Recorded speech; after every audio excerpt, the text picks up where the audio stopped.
이 시간 함께 은혜 나누실 말씀 사도행전 13장 42절에서 48절까지입니다.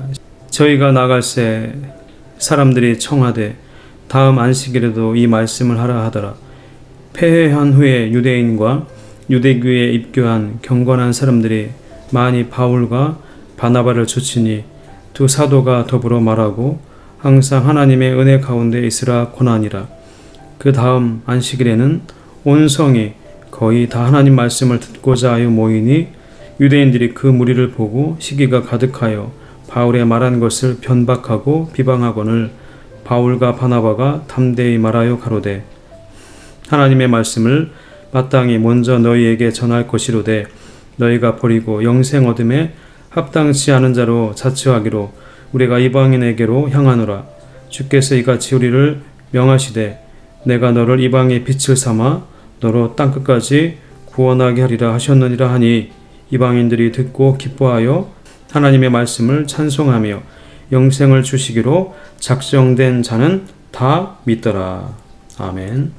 이 시간 이방인들이 듣고 기뻐하더라. 이러한 제목으로 함께 말씀 나누겠습니다. 안디옥 교회를 떠난 바울과 바나바가 실루기아에서 배를 타고 구브로에 도착을 했습니다. 지금의 키프로스라는 섬입니다. 그리고 중앙에 있는 바보라는 곳을 거쳐서 밤빌리아의 버가에 도착을 합니다. 그리고 비시디 안디옥에 이르게 됩니다. 물론 구브로에서도 바울과 바나바가 말씀을 증거했죠. 비시디 안디옥은 오늘날의 터키의 중앙에 있는 지역입니다. 이곳에서 바울이 첫 설교를 시작을 합니다. 사도행전 13장 14절 이하에 보면 바울이 첫 설교한 내용이 기록이 되어 있습니다. 14절을 살펴보면 저희는 버가로부터 지나 비시디의 안디옥에 이르러 안식일에 회당에 들어가 앉으니라.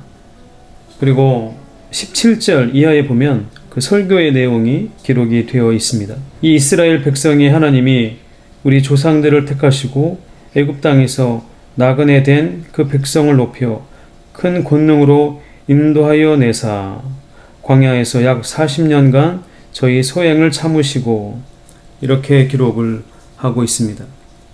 사도행전 13장 5절에 보면 이렇게 기록을 하고 있습니다. 살라미에 이르러 하나님의 말씀을 유대인의 여러 회당에서 전할세 요한을 수종자로 두었더라.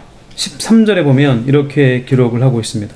바울과 및 동행하는 사람들이 바보에서 배 타고 밤빌리아에 있는 버가에 이르니 요한은 저희에게서 떠나 예루살렘으로 돌아가고 이렇게 기록을 하고 있습니다. 그러니까 구브로의 바보에서도 마찬가지였지만 회당을 중심으로 말씀을 전하고 있는 장면을 볼 수 있습니다.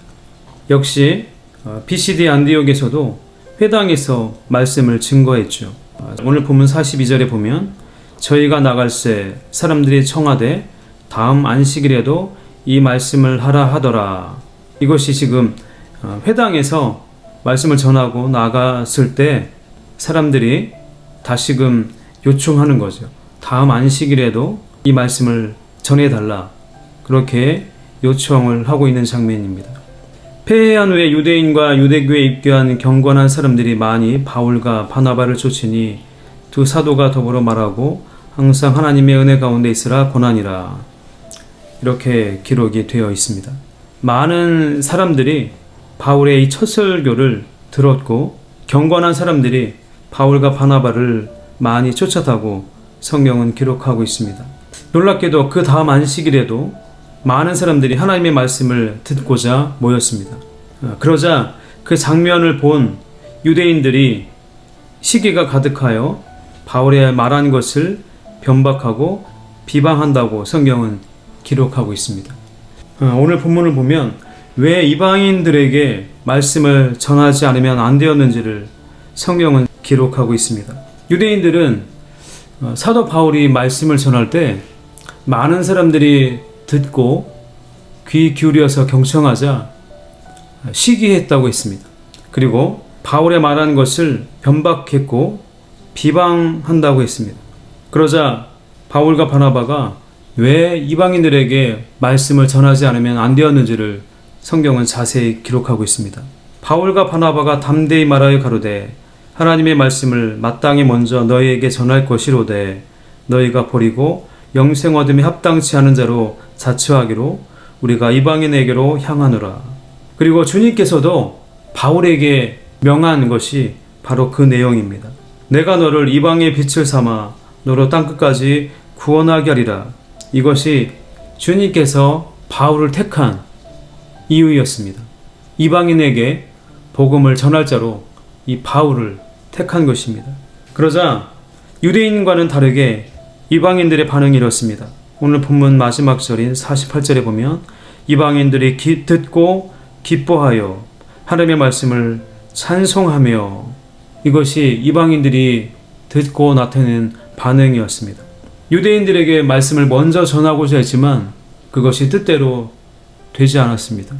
주님께서 이방인들에게 말씀을 전하고자 했던 이유가 되었던 겁니다. 그러니까 유대인들이 제대로 말씀을 받지 않은 거죠. 구약시대에도 그랬듯이 이 신약시대에 들어서도 유대인들은 말씀을 듣고자 하지 않았습니다. 구약시대에는 하나님께서 선지자들을 보내어서 그렇게 말씀하시고 또한 유대인들이 듣기를 원했지만 그 당시에도 유대인들은 그 말씀을 거절했죠. 듣지 않았습니다. 그런데 신약시대에도 마찬가지입니다. 유대인들은 듣지를 않습니다. 오히려 핍박하고 또한 변박하고 비방하고 있는 모습을 보이고 있습니다. 예수님께서 바울을 택하셔서 이방인들의 복음 전도자로 삼으실 수밖에 없는 것이었습니다. 유대인들의 반응과 이방인들의 반응은 이렇게 너무나도 다릅니다. 그리고 이렇게 기록을 하고 있습니다. 영생을 주시기로 작정된 자는 다 믿더라. 이것이 이방인들이 말씀을 듣고 기뻐하고 하나님의 말씀을 찬송하며 나타내었던 그 결과입니다. 이방인들을 향한 복음 전도자로 택함을 받은 사도 바울, 그가 이렇게 1차 전도 여행을 떠나고 또한 회당을 중심으로 말씀을 증거하고 있습니다. 안디옥 교회를 떠나 실루기아에서 배를 타고 구브로의 바브란 곳에 이르렀습니다. 그곳에서 복음을 전하고 다시 배를 타고 밤빌리아의 버가라는 지역에 당도했습니다. 오늘날의 터키 중앙에 있는 비시디아 안디옥에 이르러서 회당을 중심으로 말씀을 전했습니다. 그리고 이방인들은 그 말씀을 듣고 기뻐했습니다. 하나님의 말씀을 찬송하며 들었습니다.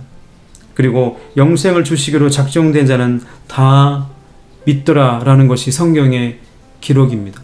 우리 또한 이와 같이 말씀을 듣고 기뻐하는 여러분들이 되시기를 축복합니다. 그리고 말씀을 통해 하나님의 놀라우신 사랑과 인도하심을 경험하는 하루가 되시기를 바랍니다.